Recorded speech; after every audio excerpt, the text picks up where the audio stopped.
In this episode of Food for Thought, I meet with Stuart Haniff, CEO of Food Bank of the Rio Grande Valley, to learn more about their mission and programs.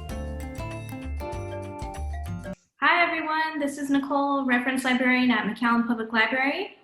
Thank you for meeting with me today, Stuart. Can you introduce yourself to our viewers today? Absolutely. It's a pleasure to speak with you, Nicole, and your viewers out there. My name is Stuart Haniff, and I'm the Chief Executive Officer for Food Bank of the Rio Grande Valley. Thank you. I know the Food Bank is a great resource for McAllen and surrounding areas. I did read on your website that the Food Bank serves Hidalgo, Willacy, and Cameron counties. That's amazing, and I'm so glad that we have that service for our communities. My first question for you is, are there any food programs currently happening at the food bank? Yes, there are. And in fact, in terms of meeting the need and trying to clear our lines, this is the busiest time that we've ever had in our now 35 years. We begin our 35th anniversary in September. We have an abundance of programs that are geared at not just feeding people, but our vision here is to move people from hunger to health through nutrition and to feed the body, the mind, and soul. So a couple of our programs, we have our Emergency Food Assistance Program, which is TFAP, which fuels a lot of what we do. We have 275 charity partner agencies, and that's a big source of the food for them.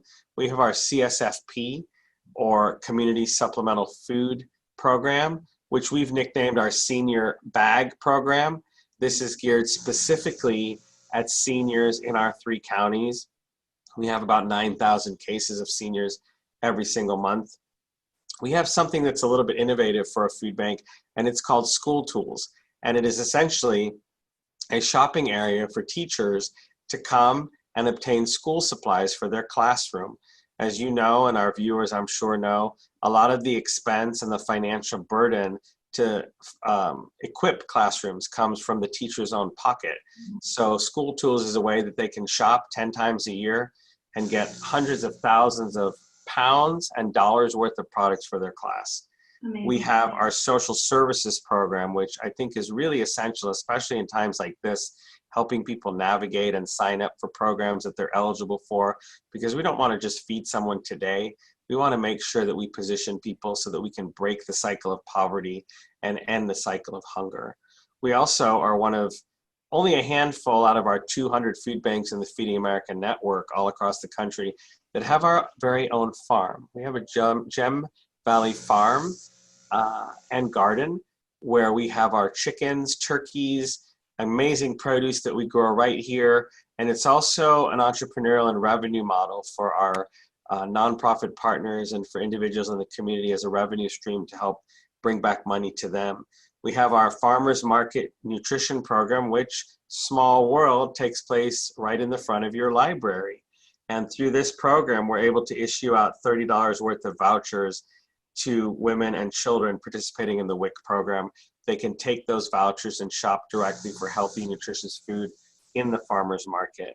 We have Operation Kids Pack, which provides backpacks worth of food for children in school.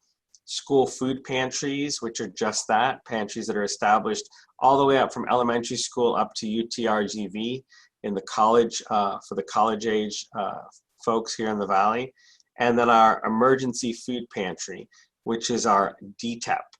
We've actually taken our emergency pantry, which used to be housed here inside the food bank, and because of COVID, shifted it to a drive-through model. So every Wednesday here at the food bank, it's an emergency food assistance program. Anybody from any city that needs support, needs help, needs food to get through the day, and until their next meal, are eligible to come. We load up their trunks in a very safe, little or no contact model. They receive delicious fresh produce, dairy, protein, as well as emergency food bags. So that's our emergency pantry during normal times, which is now our drive-through. And lastly, our Kids Cafe. Our Kids Cafe is where we provide food for 2 of our local Boys and Girls Club. So when the folks come, the kids after school, they have a healthy, nutritious meal as well as a safe, nurturing environment. So those are just some of our primary programs and overview of what we have here at the food bank. Amazing, thank you. And you did touch on it a bit, but what has the mission of the Food Bank RGV been during this pandemic? You know, our mission has always been to fight hunger and feed hope, but we've had to, in the interest of preservation of our food supply, our staff, and our community, incorporate safety as at the forefront of everything that we do. So the mission is still to feed as many people as possible. We've seen the demand for emergency food assistance grow ninefold. We've also seen the number of people that we feed every week more than double. In a non-pandemic regular season, we feed 64,000 men, women, children, seniors, and veterans every month, every week. Now that number is as high as 142,000. So the mission is the same. We're just more careful, more strategic, and more intentional about how we achieve that mission. And we've had to ramp up our efforts to make sure that with this exponential surge, we're able to meet that need and clear our lines. Right. And what does the public need, or what is required for them to receive food assistance?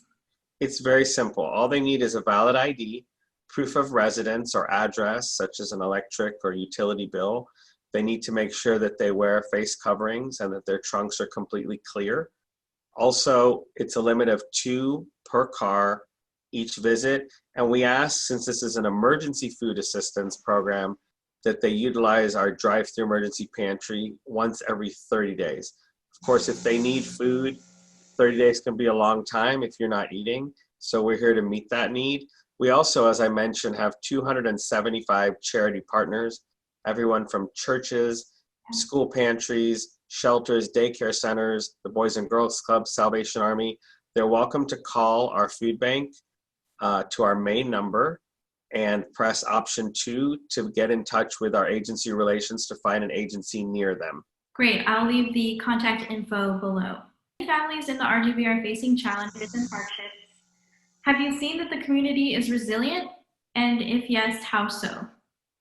I would say there's tremendous resiliency, there's tremendous courage, there's tremendous perseverance. And I would say when you ask how so, it's the fact that no matter what has been thrown at us, and this has been a challenging year, to put it mildly, our community continues to rise to the challenge. We're able to meet the need and purchase more food and close that gap because of the generosity of our neighbors, our partners, those in the community. In terms of resiliency, we've seen a lot of people that when they come through and get food, share that food with their neighbors. They want to come back and volunteer and help. Maybe they don't have any resources of their own to contribute, but they want to give their time. So it's resiliency and it's courage and it's the notion that no matter what happens, this community is bigger than hunger and bigger than disaster. Right.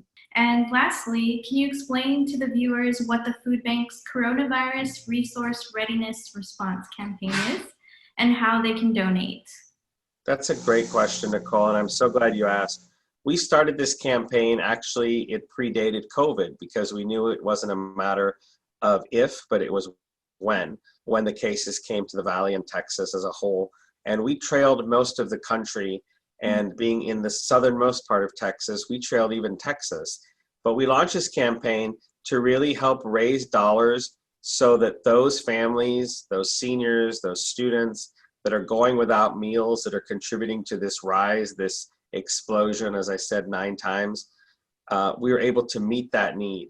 With those dollars raised from this campaign, 98 cents of every dollar goes directly to feeding people. 100% of every dollar goes right here in our counties, Cameron, Hidalgo, and Willacy.